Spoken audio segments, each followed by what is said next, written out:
What do voice lessons look like for you? So you've been taking them since an early age. Are you still taking them now? Oh, yes, sir, I am. Um, I mean, it really just depends on which voice coach I'm with. So, like, starting off, it was very repetitive. Like, you would just practice, go in there every single week and practice your song for the recital. You would just practice that one song every single week until you would have your recital. But when I moved to a different music teacher, then it was working more on specific songs that I wanted to learn. And then once I got that song down, we would move on to the next one. And then I started working on original songs that I would write. And my voice coach in the very beginning, she's the one who kind of got my actual music career started with like songwriting and playing an instrument and like booking gigs. She's kind of the one that pushed me to start doing that. And so she was the one who got me into songwriting. And so we would work on melodies for my songs. Wow. And then I was a theater kid whenever I was younger. So we'd work on my musicals. Like I would have like a lot of singing parts. So we'd work on that. And then now we, I have the voice coach that I work with now.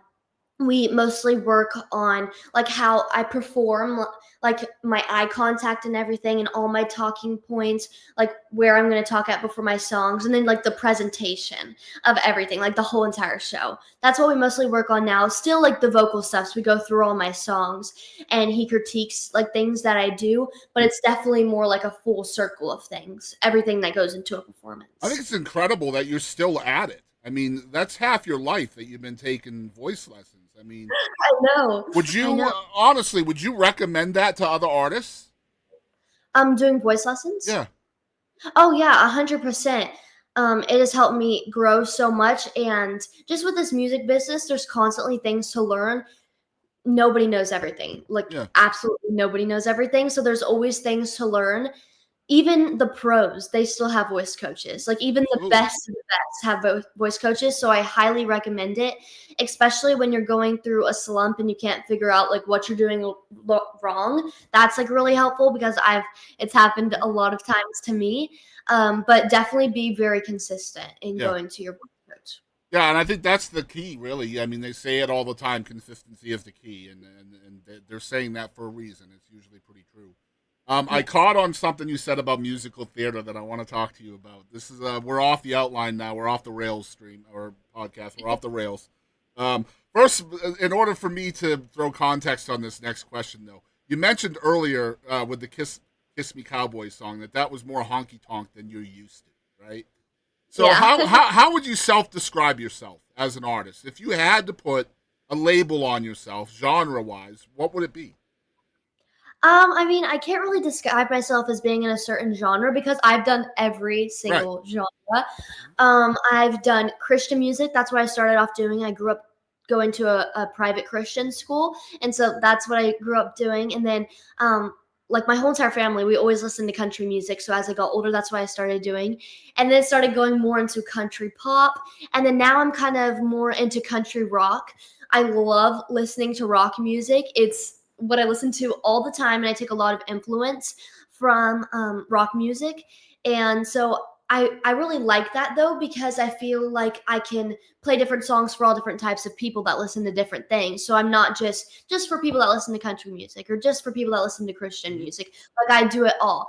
So I mean, it's really hard to tell. Right now, I'm doing a lot more country rock music. So for now, that's more kind of what I'm doing. So I would say I'm more country rock, but it changes every like a lot mostly every single day. Yeah, Like some yeah. days I'm like, I'm gonna write a sad emo ballad, and then tomorrow I'm gonna write a honky tonk song. So it really just depends. But right now I'm more country Well, rock. that's a great baseline to be at, and I want to mention that every single genre you just mentioned has a mainstream role in today's radio, right? So every Yes, single sir. one of those. The only one that doesn't is musical theater. It does not have a radio, mainstream radio, right? So a lot of times I'll talk to an artist that had a really early background in musical theater, and they had a hard time breaking some habits that you pick up by singing that and acting that and doing all that. Did you feel like there was a struggle with that? going from a musical theater background and then trying to write music in a more mainstream genre style?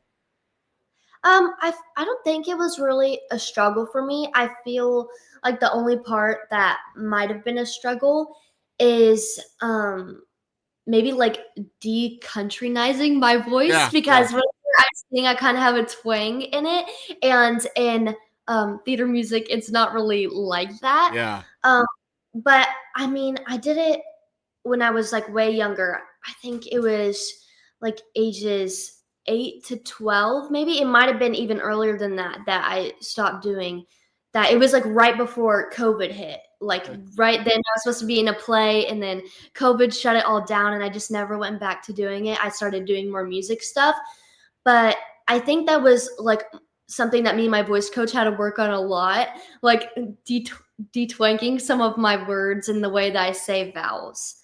But Yeah. I feel like the genre switching, like that really wasn't a problem for me. But I think it was just like the detwanging myself. So when you're writing, let's talk writing a little bit too. When you're writing, since we're talking about genres, um, I love the fact that one of your styles of writing is to take a list of titles and then write a story around it, essentially. And a lot of famous songwriters do it that way. You may not know that, but it's true. A lot of Mhm. famous songwriters do that. They'll take a title, then they'll make music or a story around it, then they'll add the melody, and there they have the song. A lot of hit songs were written that way. My question to you is, more musically, when you are writing a song, do you know beforehand what genre the song is? Do you know as you're writing it? Do you pick up the feel of the song and the style of the song as you're writing it, or is that more of a studio thing? Um, it definitely really just depends. Like sometimes a song can be completely written and already done and have all this musical stuff done to it, but then whenever you take it into the studio, they play something on the guitar and you're like, "Oh, that sounds really good. What if we add like some more edge to that?" And then because a lot of my songs I feel like they're like medium tempo, so they can go either way. Mm-hmm. And I feel like I have a pretty edgy, sassy voice. So, but I can also be like super sweet whenever I sing. So it sometimes it could be in the studio. I've had it where I've written songs like halfway through and I realized I don't really like the melody that much and I was writing more kind of like a poppy song and I was like, oh, I'm not really feeling like this goes with the words, so I switch it up. But it just depends, like it's different every single time for a song. It just really depends. Essentially, the song leads the way, and wherever Yes. wherever it takes you is where it takes you, and essentially, you're not letting anything get in the way of that, right? Oh yeah, no, I love that. I Very just good let it stuff. do what it So wants. I love you talking about medium tempo. That's not something you hear. Something you don't hear that from a 16-year-old. That is crazy. That you are that well in tune with your own music that you know that you're medium tempo most of the time. Is that organic for you? It just comes out that way, or is it more um streamlined? It definitely comes out more medium tempo, and then once I finish the song, that's when I really decide what I want it to be at. But by doing medium tempo, it slows everything down, so I can really figure out the melody and the phrasing of everything. Because it's really hard if you start singing the song and it's like really really fast. You're trying to like get the wording right, so it's better if you figure everything out kind of like in the middle, like not too slow but not too fast, and then you can like change it Mhm. afterwards. Oh, Songs, I write it one way and I sing it one way, and then whenever I get home and I actually start learning it, it changes a lot. yeah, and that happens a lot too. Like some of the most famous songs by Vince Gill started out as a up tempo song and turned into a ballad. Like a lot of people don't know that. I didn't know that until I interviewed Vince Gill. So just it's cool stories like that you just don't know the origin of a song and where it went. Like he was on the way to the studio one day to record the song. I forget which one it was. It's one of his number one hits, and yeah, he changed it like walking into the studio. What if we turned this into a ballad? They had already done all the tracking and everything on the song, and Oh, yeah. dang. hmm So cool stuff. So that song, again, I can't remember. He has so many damn big songs, but like that song is out there in both an up tempo and a ballad. Imagine that. Oh, Yeah, crazy. awesome.